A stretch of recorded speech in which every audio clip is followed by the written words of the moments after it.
Good morning. आज हम लोग पढ़ने वाले हैं दंड प्रक्रिया संहिता की धारा 2 में जो परिभाषाएं दी गई हैं उन्हें देखिए। इससे जस्ट पिछले क्लास में कुछ परिभाषाओं को मैंने पढ़ाया था। आज जो हम पढ़ने वाले हैं वो बाकी की परिभाषाएं हैं। देखते जाइएगा, साथ में लिखते भी जाइए। एक कॉपी एक पेन रख लीजिए, नोट करते जाइएगा।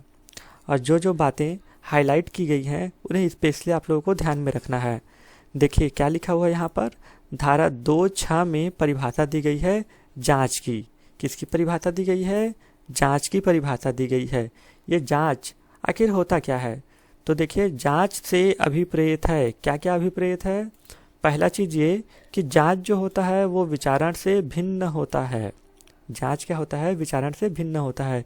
यानी कभी भी विचारण जांच की परिभाषा में नहीं आता है। आप लोगों को याद रखना है, ठीक है? तो जब आपसे पूछा जाएगा कि जांच के अंतर्गत आता है और अगर ऑब्जेक्टिव टाइप क्वेश्चन में विचारण लिखा हुआ है तो आप लोगों को याद रखना है कि विचारण कभी भी जांच की परिभाषा के अंतर्गत नहीं आता, तो इसको आपको टिक नहीं करना है। तो फिर जांच में क्या आता है? ऐसी प्रत्येक जांच जो मजिस्ट्रेट या न्यायालय द्वारा की जाती है। ठीक है, तो जांच की परिभाषा में क्या आता है?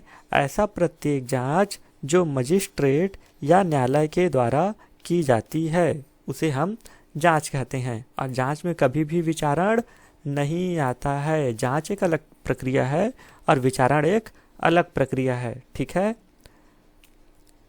अब देखिए आगे की परिभाषा।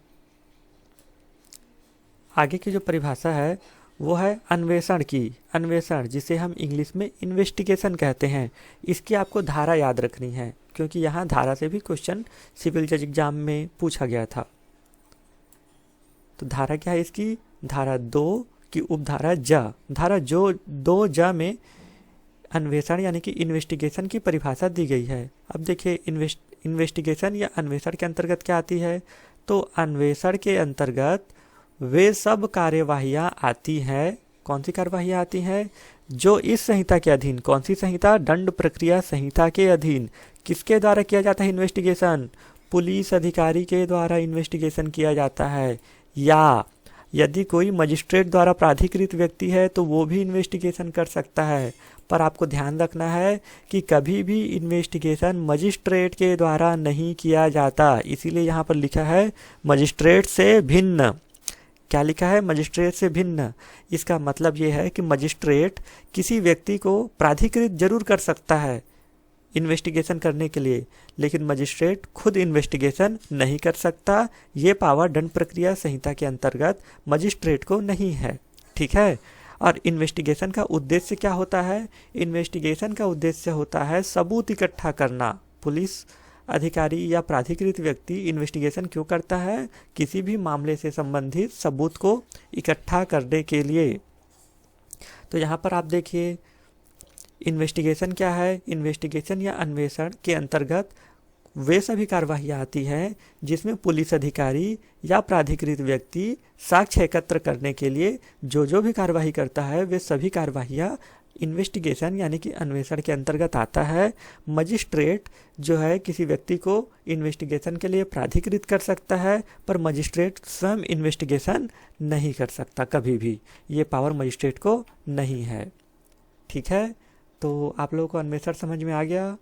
क्या होता है अन्वेषण? अन्वेषण एक ऐसी कार्यवाही है जिसमें पुलिस अधिकारी या प्राधिकृत व्यक्ति साक्ष्य एकत्र करने के लिए कोई भी कार्यवाही करता है और वे सभी कार्यवाहियाँ अन्वेषण के अंतर्गत आती हैं। अब देखिए, अगली जो हम परिभाषा देखेंगे वो है न्यायिक कार्यवाही की परिभाषा है। और ये कहाँ पर दी गई है? धारा 2(झ) में दी गई है। क्या होता है न्यायिक कार्यवाही? न्यायिक कार्यवाही के अंतर्गत कोई ऐसी कार्यवाही आती है जिसके अनुक्रम में साक्ष्य वैध रूप से शपथ पर लिया जाता है या लिया जा सकता है।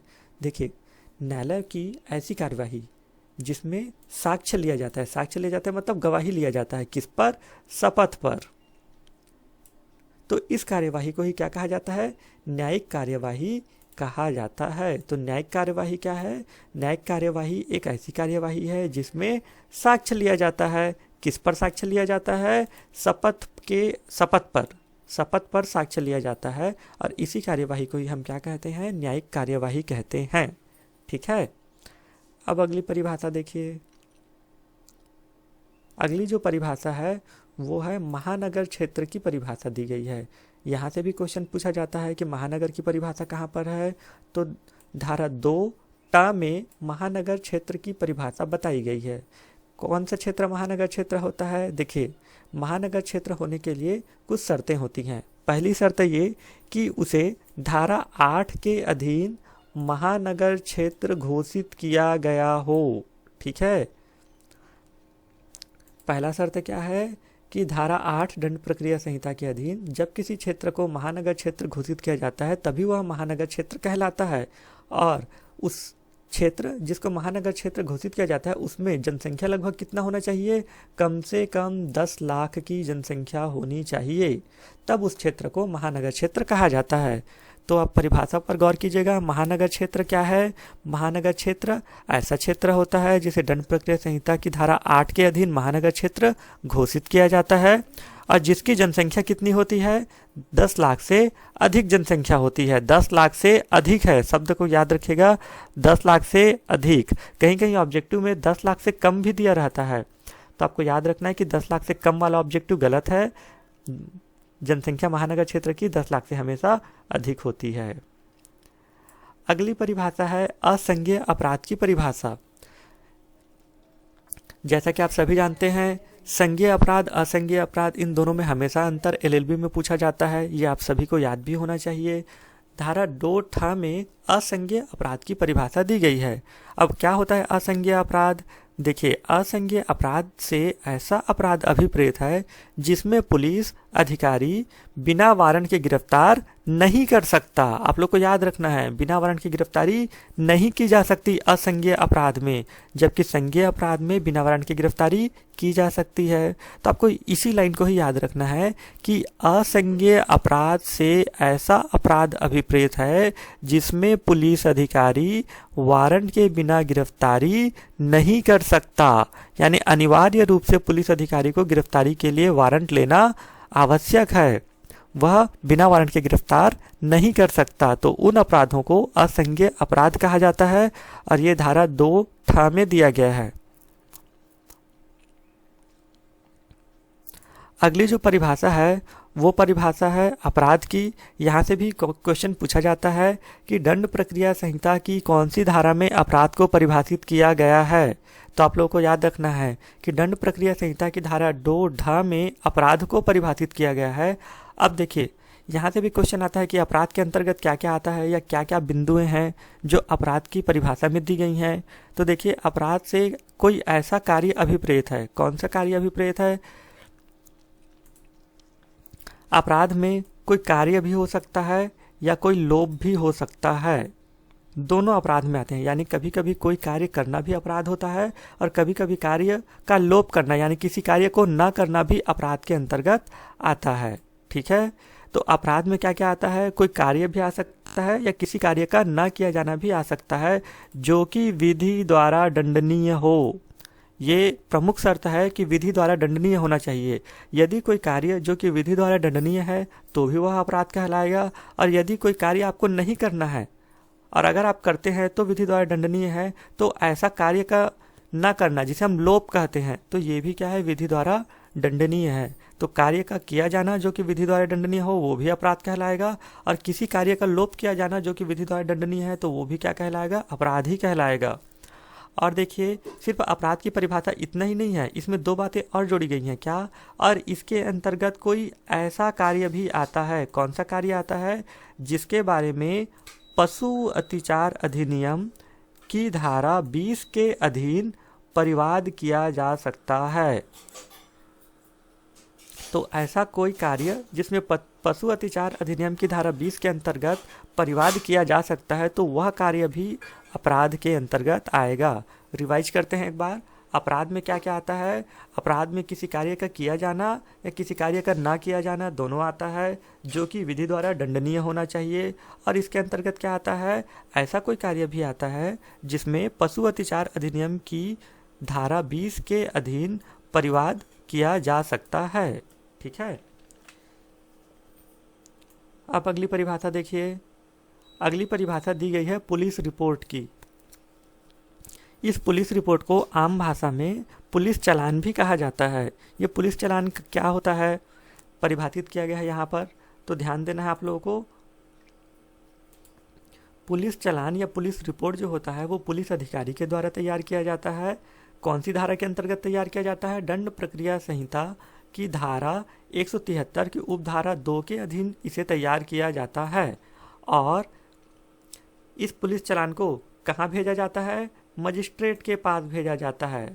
ठीक है, तो पुलिस रिपोर्ट क्या होता है? पुलिस रिपोर्ट एक ऐसा रिपोर्ट है जिसे पुलिस अधिकारी तैयार करता है। भारतीय दंड प्रक्रिया संहिता 1973 की धारा 173 की उपधारा 2 के अधीन तैयार किया जाता है और इस पुलिस रिपोर्ट को मजिस्ट्रेट को भेजा जाता है। तो मजिस्ट्रेट को भेजी जाने वाली धारा 173(2) के अधीन जो रिपोर्ट होती है वही रिपोर्ट पुलिस रिपोर्ट कहलाती है। क्लियर है? लिखते जाइएगा साथ ही में। अगला जो धारा है धारा 2(ब) में बताया गया है समन मामला। किसे कहते हैं समन मामला? तो परिभाषा कहता है समन मामला ऐसा मामला होता है जो कि वारंट मामला नहीं है, यानी कि वे मामले जो वारंट मामले के अंतर्गत नहीं आते हैं वे सभी मामले क्या कहलाते हैं? समन मामले कहलाते हैं। एक बार और रिवाइज कीजिएगा।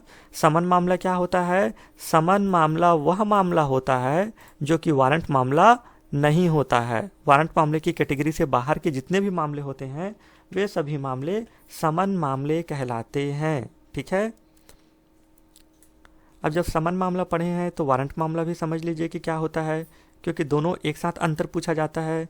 देखिए, वारंट मामला की परिभाषा जो है वो धारा 2(भ) में दिया गया है। और वारंट मामला क्या होता है? वारंट मामला ऐसा मामला होता है जिसमें 2 वर्ष से अधिक की अवधि के कारावास के दंड का प्रावधान होता है। इसमें कारावास की अवधि कितनी हो सकती है? 2 वर्ष से अधिक की अवधि, या मृत्युदंड भी हो सकता है या आजीवन कारावास भी हो सकता है। तो वारंट मामले क्या हैं?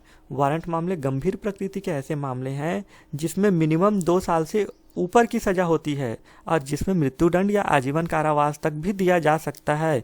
वे सभी मामले वारंट मामले कहलाते हैं। अब आप देखिए, 2 वर्ष से अधिक की अवधि के कारावास वाले मामले क्या हो गए? वारंट मामला। तो इससे आप ये समझ सकते हैं कि 2 वर्ष से कम अवधि के कारावास से दंडनीय मामले क्या कहलाएंगे? समन मामले कहलाएंगे। ठीक है, तो इस तरह से आप याद कीजिएगा तो याद जल्दी हो जाएगा। वारंट मामला क्या होता है? 2 वर्ष से अधिक की अवधि के कारावास से दंडनीय, और समन मामला 2 वर्ष से कम। तो 2 वर्ष से अधिक होगा तो वारंट मामला, 2 वर्ष से कम होगा तो समन मामला। क्लियर है? तो ये परिभाषा यहाँ पर खत्म होती है। धन्यवाद।